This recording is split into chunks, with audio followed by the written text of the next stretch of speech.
తెలంగాణ రాష్ట్రంలో అత్యాధునిక greenfield highway అందుబాటులోకి రాబోతుంది. ఖమ్మం జిల్లాలోని తల్లంపాడులో మొదలైనటువంటి ఈ హైవే ఆంధ్రప్రదేశ్లోని దేవరపల్లి వరకు కూడా సాగుతుంది. దాదాపు 162 కిలోమీటర్ల నిడివితో ఈ హైవే నిర్మాణాన్ని NHAI అధికారులు చేపడుతున్నారు. తెలుగు రాష్ట్రాల్లో ఇప్పటి వరకు యాక్సెస్ కంట్రోల్ గ్రీన్ఫీల్డ్ రహదారి ఒక్కటి కూడా లేదు. ఖమ్మం దేవరపల్లి హైవేనే మొదటిది. మొత్తం 162 కిలోమీటర్లు ఉన్న ఈ హైవే తెలంగాణలో 106 కిలోమీటర్లు, ఏపీలో 57 కిలోమీటర్లు ఉంది. ఖమ్మం నుంచి ఏలూరు, తూర్పుగోదావరి జిల్లాల మీదుగా దేవరపల్లి వరకు నిర్మించారు.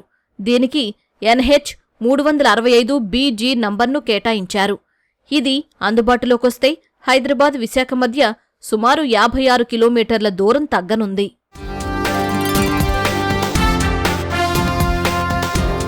(2017లో ఖమ్మం దేవరపల్లి ప్రాజెక్టుకు ప్రతిపాదనను రూపొందించారు. 2018లో ఆమోదం లభించింది. రహదారి నిర్మాణానికి కేంద్రం 4,451.87 కోట్లు ఖర్చు చేస్తోంది. ఈ మార్గంలో 10 పెద్ద వంతెనలు, 49 చిన్న వంతెనలు, 295 కల్వర్ట్లు, ఒక ROB, 98 అండర్ పాస్లు ఉన్నాయి. కర్బన ఉద్గారాల నివారణకు నిర్మాణంలో రామగుండం NTPC నుంచి ఫ్లైయాష్ తెచ్చి వినియోగించారు. తెలంగాణలో ఇప్పటివరకు 116 కిలోమీటర్ల మేర నిర్మాణం పూర్తయింది. అయితే ఈ రహదారి నిర్మాణంలో కీలకమైంది రైల్వే ట్రాక్పై వంపు తిరిగినట్లు ఉండే బో స్ట్రింగ్ గిడ్డర్ వంతెన. మరి ఆ బ్రిడ్జ్ నిర్మాణం ఎలా చేశారో బ్రిడ్జ్ ఇంజనీర్ రాధాకృష్ణ మాటల్లోనే విందాం. ఈ జాతీయ రహదారి ప్రాజెక్టు నిర్మాణంలో ఒక బ్రిడ్జ్ నిర్మాణం కూడా చేపడుతున్నారు. దాన్ని బోస్టింగ్ బ్రిడ్జ్ నిర్మాణం అంటారు. అంటే ఒక బాణాన్ని వంచితే ఏ విధంగా ఉంటుందో ఆ విధంగా నిర్మాణం చేపడతారన్నమాట. ఎందుకంటే రైల్వే ట్రాక్ల మీద బ్రిడ్జ్ నిర్మాణం అనేది అసాధ్యం. రైళ్ల రాకపోకలకు అది ఇబ్బందికరంగా మారుతుంది. అందుకే ఒక ప్రాంతంలో బ్రిడ్జిని నిర్మించి దాన్ని యాజ్ ఇట్ ఈజ్ స్ట్రక్చర్ని తీసుకెళ్ళి రైల్వే ట్రాక్ మీద అమరుస్తారు. అది ఎట్లా జరుగుతుంది అనేది అడుగుదాం. మనతో పాటు ఈ బ్రిడ్జికి సంబంధించినటువంటి ఇంజనీర్ రాధాకృష్ణ సార్ ఉన్నారు. సార్, ఈ బ్రిడ్జ్ నిర్మాణం ట్రాక్ మీద కాకుండా ఇక్కడ నిర్మించేందుకు గల కారణం ఏంటి సార్? ఏంటంటే రెగ్యులర్ హైవే రూట్ ఇది, మామూలుగా railway route, Chennai to Delhi route. ఇక్కడ ఏ ట్రైన్ ఆపలేము. మనం వర్క్ చేయాలంటే ట్రైన్ ఆపాలి, పవర్ ఆపాలి. బట్ మనం పవర్ ఆపలేము, ట్రైన్ ఆపలేము. కాబట్టి వీటిని ఏం చేస్తామంటే రైల్వే ట్రాక్ యువతల మనం దీన్ని అసెంబ్లింగ్ చేసుకుంటాం. మొత్తం అసెంబ్లింగ్ చేసిన దీన్ని పైకి లిఫ్ట్ చేస్తాం. లిఫ్ట్ చేసి మళ్ళీ ఇటు రోల్ చేస్తాం. ఇక్కడ నుంచి యాక్చువల్లీ ఇది పెట్టాల్సింది ఎక్కడంటే ఇక్కడ కాదు. యాక్చువల్గా ఇప్పుడు ఇక్కడ తయారు చేస్తున్నాం మనము, అక్కడ పెట్టాలి, ట్రాక్ మీద పెట్టాలి. అంటే నియర్ లేబౌట్ మనకి దీన్ని లిఫ్ట్ చేసి ఇటు స్లైడ్ చేసి అటు రోల్ చేసి అక్కడ పెడతాం అనమాట. మనకు ఒక 5 times వాళ్ళు పర్మిషన్ ఇస్తారు రైల్వే వాళ్ళు. ఏమని, ఒక 5 times మేము పవర్ బంద్ చేసుకుంటాము, అప్పుడు ఆ టైంలో మీరు వర్క్ చేయండి. మనకు ఆ టైం రావాలి, ఆ ట్రైన్ ఆపేయాలి ఒక అరగంట సేపు. అప్పుడు దీన్ని ఇమీడియట్లీ షిఫ్ట్ చేశారు అక్కడికి. అదండి. ఏంటంటే మామూలుగా స్లాబ్ అనుకోండి, పిల్లర్లో అవి పెట్టేసి స్లాబ్ వేసుకోవచ్చు. బట్ ఇది ఏంటంటే స్లైడ్ చేసి ఇటు షిఫ్ట్ చేసి అటు రోల్ చేయాలి దాన్ని. దానివల్ల లేట్ అయిపోతుంటుంది. ఈ బ్రిడ్జ్ నిర్మాణంలో ఉన్న ప్రత్యేకతలు ఏంటి? ఇప్పుడు ఒక బోస్టింగ్ ఉందండి, నియర్లీ 350 tons ఉంటుంది. 350 tons ఇది మనం, ఎందుకంటే లోడ్ మోయాల్సింది 100 tons ఇది. ప్లస్ ఇంకోటి దీంట్లో బౌస్టింగ్ 2 ఉన్నాయి. 2 PSC గడర్స్ ఉన్నాయి. PSC అంటే ప్రీస్ట్రెస్ కాంక్రీట్. ఇటు లాస్ట్ PSC గడర్స్. ఇటు మధ్యలో 2 స్పాన్స్ ఏంటంటే ఓన్లీ బౌస్టింగ్ గడర్స్. ఆ బౌస్టింగ్ గడర్స్ ఇప్పుడు ఇది ఉందంటే 2 tracks కవర్ చేసుకుంటుంది. అవతల 2 tracks అంటే ఫ్యూచర్ కోసం, ఫ్యూచర్లో రైల్వే వాళ్ళకు మళ్ళీ ఇబ్బంది కావద్దని ఇప్పుడే కట్టేస్తున్నాం మనం. ఎందుకంటే NHAI ఒకసారి కట్టిన తర్వాత మళ్ళీ దాన్ని కట్ చేయడం అనేది ఇంపాసిబుల్ అండి. అట్లా ఇటు 2 ఉంటాయి, ఇటు 2 ఉంటాయి. ఇప్పుడు దీని స్పాన్ ఈచ్ 52 meters అండి. బయట అవి 25 meters. ఇది PSC గడర్స్. ఇవి మాత్రం 52 meters. ఈచ్ 52 meters అంటే మీకు 104 meters లోపల 5 tracks ఈజీగా వెళ్ళిపోతాయి. ఈ బ్రిడ్జి కాల పరిమితి ఎంతకాలం ఉంటుంది? ఎంతకాలం మన్నికగా ఉంటుంది? ఇది మీకు 150 years అబౌవ్ ఉంటుంది. ఎందుకంటే రైల్వే వాళ్ళు ప్రతి సబ్జెక్ట్ చెక్ చేసుకుంటారు. ప్లస్ దీని మీద కోటింగ్ వస్తుంది, ఏది జింక్ ఆక్సైడ్ కోటింగ్ అంటాము. అది వచ్చిన తర్వాతనే మొత్తం అన్నీ అయిపోయిన తర్వాత అప్పుడు ఇచ్చాకనే అప్పుడు మేము స్లాబ్ వేయగలుగుతాం వీటి మీద. అప్పటి వరకు మేము కూడా వీటిని ముట్టుకోవడానికి లేదు. ఎంట్రీ, ఎగ్జిట్ పాయింట్ల ఆధారంగా మాత్రమే హైవేపై ప్రయాణించిన దూరానికే టోల్ ట్యాక్స్ వసూలు చేయనున్నారు. 5 ప్రాంతాల్లో అడ్వాన్స్డ్ ట్రాఫిక్ మేనేజ్మెంట్ వ్యవస్థ ATMSను ఏర్పాటు చేస్తున్నారు. దీని ద్వారా ఎక్కడైనా ప్రమాదం జరిగినా, వాహనదారులు మితిమీరిన వేగంతో నడిపినా, సీటు బెల్ట్ పెట్టుకోకున్నా, రాంగ్ రూట్లో వచ్చినా సమాచారం అందుతుంది. వెంటనే అధికారులు అప్రమత్తమై చర్యలు తీసుకుంటారు.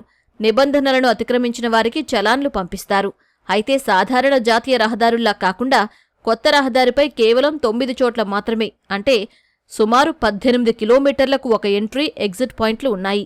ప్రమాదాలు, అత్యవసర సందర్భాల్లో బాధితులను తరలించడానికి ప్రతి 5 కిలోమీటర్లకు ఒక ఎమర్జెన్సీ, మీడియన్ ఓపెనింగ్ను ఏర్పాటు చేసినట్లు ప్రాజెక్టు డైరెక్టర్ దివ్య చెబుతున్నారు. ప్రతి 5 కిలోమీటర్లకు ఒక యాక్సెస్ పాయింట్ మాత్రం ఏర్పాటు చేశారు. అది కూడా ఏదైనా ప్రమాదం జరిగినప్పుడు లేదంటే అత్యవసర పరిస్థితులు ఉన్నప్పుడు మాత్రమే అందులోంచి ఆలోచిస్తారు. మనతో పాటు అధికారి దివ్య మేడం ఉన్నారు. మేడం, ఈ యాక్సెస్ పాయింట్లు ఎందుకు ఏర్పాటు చేశారు, ఎక్కడెక్కడ ఏర్పాటు చేశారు? ఇది తెలంగాణలో first green field highway access controlled అండి. అంటే మీరు చూస్తే వేరే రోడ్ల నుంచి వచ్చినప్పుడు ఎవరు మధ్యలో రాకుండా మొత్తం బ్యారికేడింగ్ ఉంటుందన్నమాట. ఇది ఓఆర్ఆర్ మాదిరిగా ఎక్కడైతే మనం ఎంట్రీ ఎగ్జిట్ పాయింట్ ఉంటుందో అక్కడే మనం ఎంట్రీ అవుతాం, ఎక్కడ దిగాలనుకుంటాం అక్కడే వెళ్తాం. ఇప్పుడు ఏదైనా సడన్గా కారిడోర్లో ఉన్నప్పుడు యాక్సిడెంట్ అయింది, మళ్ళీ రాంగ్ రూట్లో 20 కిలోమీటర్లు ప్రయాణించకుండా ఎమర్జెన్సీ మీడియన్ ఓపెనింగ్ అంటారండి. అంటే ఏదైనా యాక్సిడెంట్ అయినప్పుడు ఇది మొత్తం బ్లాక్ అయిపోతే 20 కిలోమీటర్లు ఆపకుండా ప్రతి 5 కిలోమీటర్లకి మేము ఇది ప్రొవైడ్ చేస్తాం. దీనికి మా ఎమర్జెన్సీ రెస్పాన్స్ టీమ్ ఉంటుంది. వాళ్ళు వస్తారు, వాళ్ళు ఓపెన్ చేసి ట్రాఫిక్ని డైవర్ట్ చేయడమైనా లేదంటే అంబులెన్స్లో వాళ్ళని తీసుకొని వెళ్ళడమైనా రాంగ్ రూట్లో వెళ్లకుండా ప్రాపర్ ప్రొసీజర్ ప్రకారం ఇది ఓపెన్ చేసి ఇస్తారనమాట. ఎవ్రీ 5 కిలోమీటర్స్కి ఉంటుంది కాబట్టి మాక్సిమం ఒక 5 నిమిషాల్లో లేదా 10-15 నిమిషాల్లో ఏమైనా కానీ ఇమీడియట్గా మేము అందుబాటులో ఉండడానికి ఈ ఫెసిలిటీని అనేది మేము కొత్తగా అడిషనల్గా ప్రొవైడ్ చేయడం జరిగింది.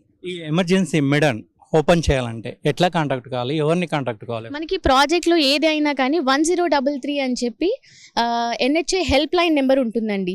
మీరు ఎక్కడ చూసినా కానీ 1033 బోర్డ్స్ కూడా కనిపిస్తాయి.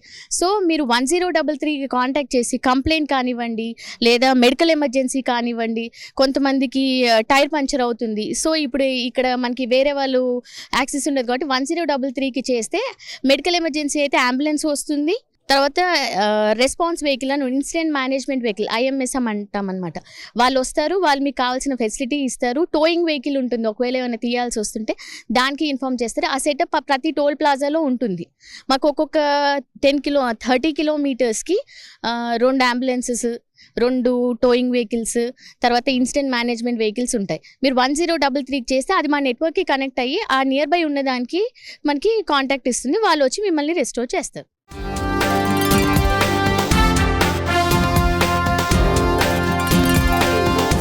ప్రతి 2 కిలోమీటర్లకు ఒక 360 డిగ్రీల కోణంలో పనిచేసే సీసీ కెమెరా ఏర్పాటు చేశారు. అలాగే సోలార్ ఆధారిత దీపాలు ఏర్పాటు చేశారు. ప్రతి 50 కిలోమీటర్లకు రోడ్డుకు 2 వైపులా 5 ఎకరాల్లో ప్రయాణికులు సేద తీరడానికి సౌకర్యాలు కల్పిస్తున్నారు.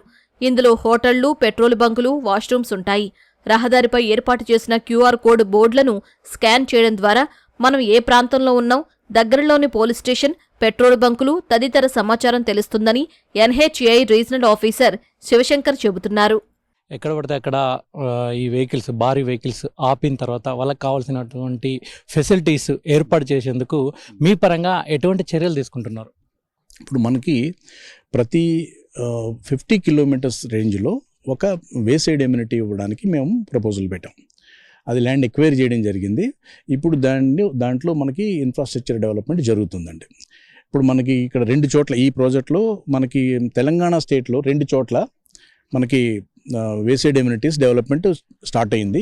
అది ఒక సంవత్సరంలో మనకు అందుబాటులో వస్తాయి. అక్కడ మనకి ఒక పెట్రోల్ బంక్ ఉంటుంది, మోటల్స్ ఉంటాయి, రిటైరింగ్ రూమ్స్ ఉంటాయి, ఈ ట్రక్కర్స్ అందరికీ రెస్ట్ తీసుకోవడానికి ఉంటుంది, పబ్లిక్ కూడా రిఫ్రెష్ అవ్వడానికి అక్కడ మంచి రిఫ్రెషింగ్ ఫెసిలిటీస్ కూడా ఉంటాయి. అది కాక మనం ఈ రోడ్డు మీద జరిగే ఇన్సిడెంట్స్ని డైరెక్ట్గా లైవ్లో రియల్ టైం మానిటరింగ్ చేయడం కోసం అని చెప్పి అడ్వాన్స్డ్ ట్రాఫిక్ మానిటరింగ్ సిస్టమ్ అని చెప్పి ఇంట్రడ్యూస్ చేసాం. ఈ ప్రాజెక్టు నిర్మాణం వల్ల రాజమండ్రి నుంచి హైదరాబాద్ వచ్చే వాళ్ళకు దాదాపు 56 కిలోమీటర్ల దూరం తగ్గుతుంది. అదేవిధంగా ఖమ్మం నుంచి దేవరపల్లి వెళ్ళే వాళ్ళకైతే దాదాపు 24 కిలోమీటర్ల దూరం తగ్గుతుంది. మొత్తంగా ఈ ప్రాజెక్టు వల్ల ప్రయాణంలో 2 నుంచి 4 గంటల వరకు సమయం ఆదా అవుతుంది. అంతేకాదు ఫ్యూయల్ కూడా ఆదా అవుతుందని NHAI అధికారులు అంటున్నారు. ముఖ్యంగా రోడ్డు ప్రమాదాల నివారణకు ఈ జాతీయ రహదారి ఎక్కువగా ఉపయోగపడుతుందని వాళ్ళు అభిప్రాయపడుతున్నారు. ఖమ్మం నుంచి కెమెరామెన్ పురుషోత్తంతో శ్రీనివాస్, ETV న్యూస్.